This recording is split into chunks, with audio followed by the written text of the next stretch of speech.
Benvenuto nell'esercitazione di italiano con storie. Sei pronto per esercitarti con l'italiano e diventare più fluente? Iniziamo.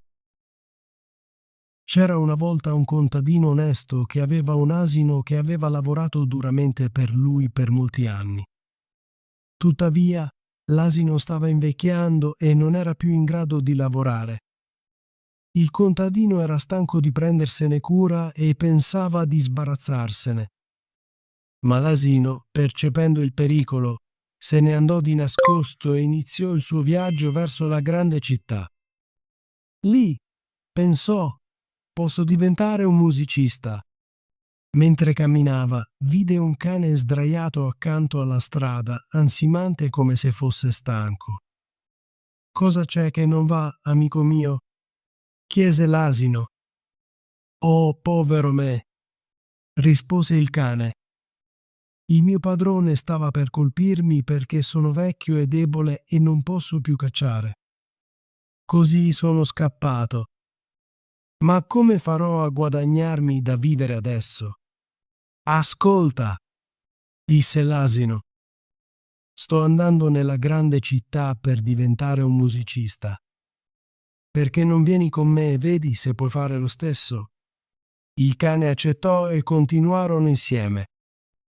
Non molto dopo, videro un gatto seduto in mezzo alla strada con un'espressione molto triste. Scusami, cara signora, disse l'asino. Cosa c'è che non va? Sembri così infelice. Oh, come posso essere felice? Disse il gatto. La mia vita è in pericolo. Sto invecchiando e preferirei rilassarmi accanto al fuoco piuttosto che inseguire topi. Il mio padrone mi ha afferrato e stava per affogarmi. Sono riuscito a scappare, ma non so come sopravvivere. Vieni con noi nella grande città, disse l'asino. Canti meravigliosamente di notte e potresti diventare un musicista anche tu. L'idea piacque al gatto e si unì a loro. Poco dopo passarono davanti a un cortile e videro un gallo seduto su un cancello, che cantava ad alta voce. Bau! Disse l'asino. Fai un gran baccano. Cosa sta succedendo? Beh, rispose il gallo, stavo solo dicendo che avremo una bella giornata per il bucato, ma il mio padrone e il cuoco non lo apprezzano. Hanno in programma di tagliarmi la testa domani per fare una zuppa per gli ospiti che arrivano domenica.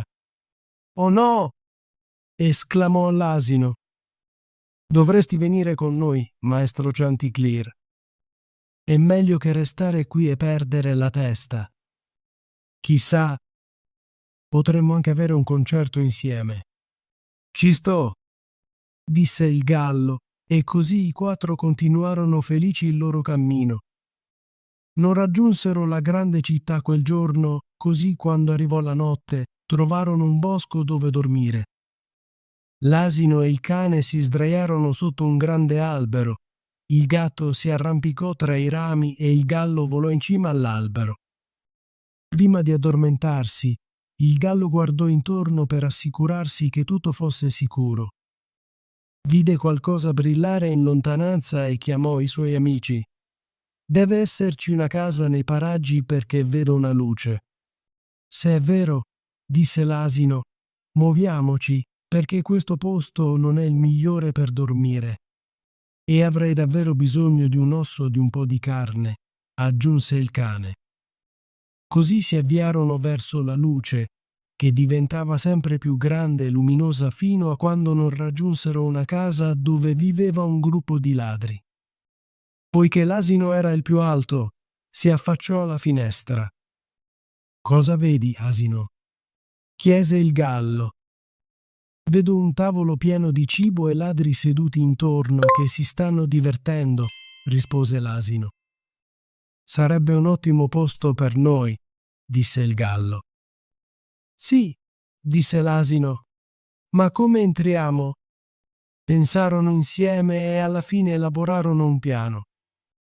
L'asino si mise su due zampe contro la finestra, il cane salì sulla sua schiena Il gatto si arrampicò sulle spalle del cane e il gallo volò a sedersi sulla testa del gatto. Una volta pronti, fecero un gran fracasso. L'asino ragliò, il cane abbaiò, il gatto miagolò e il gallo cantò. Poi, tutti insieme, saltarono attraverso la finestra, piombando nella stanza con un rumore terribile. I ladri, spaventati dal suono, pensarono che fosse entrato un mostro e scapparono via il più velocemente possibile. Una volta che i ladri furono andati, i 4 amici si dedicarono rapidamente al cibo lasciato indietro, mangiando come se non avessero avuto un pasto da un mese. Dopo essersi saziati, spensero le luci e trovarono posti comodi dove riposarsi. L'asino si sdraiò su della paglia nel cortile, il cane si distese su un tappeto davanti alla porta, il gatto si rannicchiò sulle ceneri calde davanti al camino e il gallo si posò su una trave in cima alla casa. Erano tutti stanchi dal viaggio e presto si addormentarono. Ma intorno a mezzanotte, quando i ladri videro da lontano che le luci erano spente e tutto era tranquillo, pensarono di essere stati troppo frettolosi a fuggire. Uno dei ladri più audaci tornò indietro per vedere cosa stesse succedendo. Entrando in cucina, trovò tutto fermo e cercò finché non trovò un fiammifero per accendere una candela. Quando notò gli occhi luminosi del gatto, pensò che fossero braci ardenti e cercò di accendere il fiammifero su di essi. Ma il gatto non capì e saltò contro di lui, soffiando e graffiando. Questo spaventò il ladro, che corse verso la porta sul retro, ma il cane saltò e lo morse alla gamba. Mentre si affrettava attraverso il cortile, l'asino lo colpì con un calcio e il gallo, svegliato dal rumore, cantò forte. Il ladro tornò dai suoi compagni e raccontò loro di come una terribile strega fosse entrata in casa, gli avesse sputato addosso e gli avesse graffiato il viso, di come un uomo con un coltello si fosse nascosto dietro la porta e lo avesse colpito, di come un mostro nero lo avesse colpito con un bastone nel cortile, e di come il diavolo fosse stato in cima alla casa, urlando «Butta quel furfante quassù!». Dopo questo, i ladri non osarono mai più tornare a quella casa.